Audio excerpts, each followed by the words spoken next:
नमस्कार मंडळी. संत मुक्ताबाई भाग 1. मी सौ श्रेयसी कर्वे. या ऑडिओमधनं आपण संत मुक्ताबाई संबंधीची काही माहिती बघूया.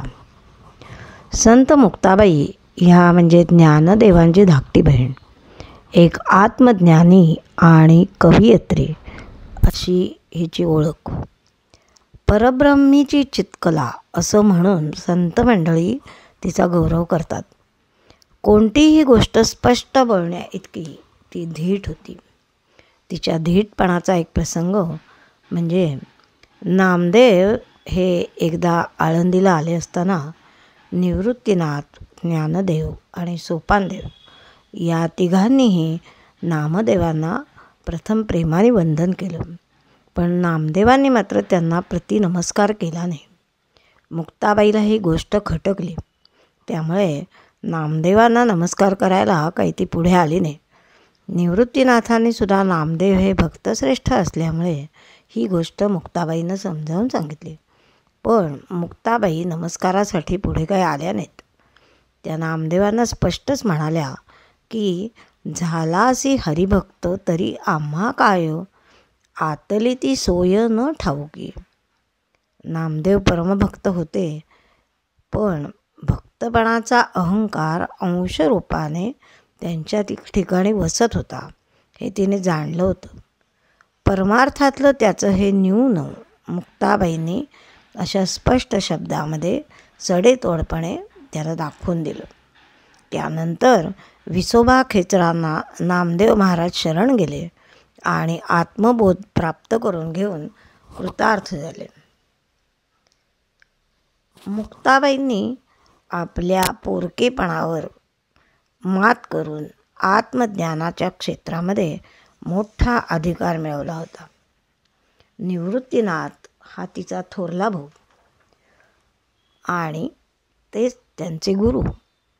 तिने त्यांच्याकडनं योग साम्राज्य प्राप्त करून घेतलं होतं.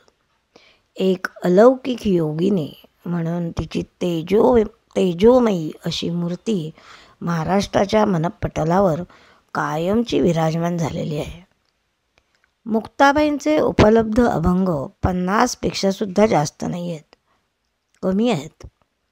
त्या अभंगामधनं ती आत्मविश्वासाने आणि अधिकारवाढीने बोलताना मात्र दिसते. सगुण भक्तीपेक्षा निर्गुणाच्या प्रतीतीला तिच्या कवितेमध्ये विशेष स्थान असलेलं आपल्याला दिसतं.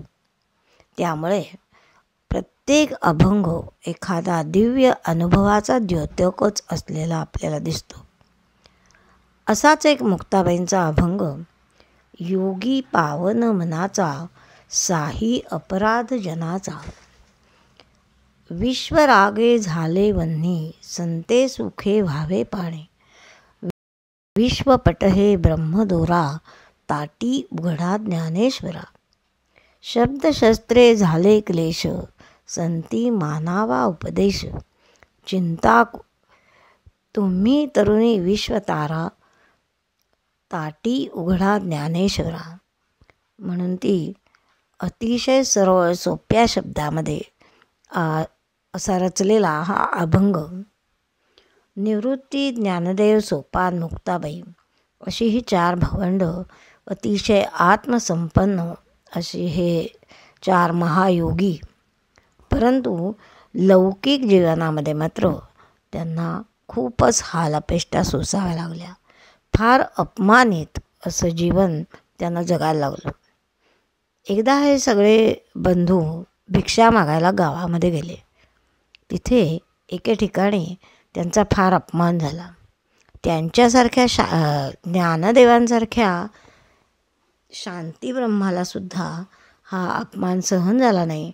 त्यांच्या मनाला त्यातले काही शब्द फारच बोचले. ते घरी परत आले आणि त्यांनी झोपडीचं दारच लावून घेतलं आणि आत जाऊन बसले. मुक्ताबाईंनी बघितलं घरी परत आल्यानंतर की त्यांना ज्ञानदेवांनी दार लावून आतमध्ये बसलेले त्यांनी बघितलं. त्यांची ही अवस्था बघून मुक्ताबाईंना फार वाईट वाटलं.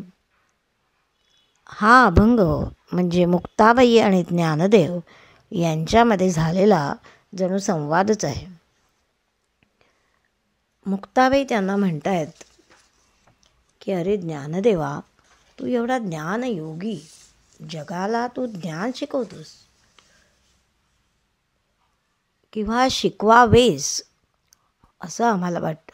इतका तू ज्ञानसंपन्न, आणि तू असा घराची कवाडं बंद करून का बसलाय? असा का बरं बसलाय? अहो ज्ञानदेवा, तुम्ही महावैष्णव, ज्ञानयोगी, कर्मयोगी. योगी हा मनाने पवित्र निर्मळ असतो. योगी पावन मनाचा, आणि त्यामुळे अवतीभवतीच्या लोकांनी त्रास जरी दिला तरीसुद्धा ते सहन करण्याची शक्ती त्याच्याजवळ असते. त्यामुळे मुक्ताबाई ज्ञानदेवांना म्हणतात की तुम्ही फक्त तुमचं कर्मच निर्मळ नाही आहे, तर तुमचे विचारसुद्धा निर्मळ आहेत. सुख दुःख, प्रगती अवनती, विपत्ती संपत्ती हे सगळंच योग्याला सारखंच असतं, त्याला भेदाभेद नसतो. त्यामुळे संत हे सुखाने त्या क्रोधाच्या ज्वाला शांत करतो. आणखीन पुढे अभंगात जाऊन काय म्हणतायत मुक्ताबाई ते पाहूया उद्याच्या भागात.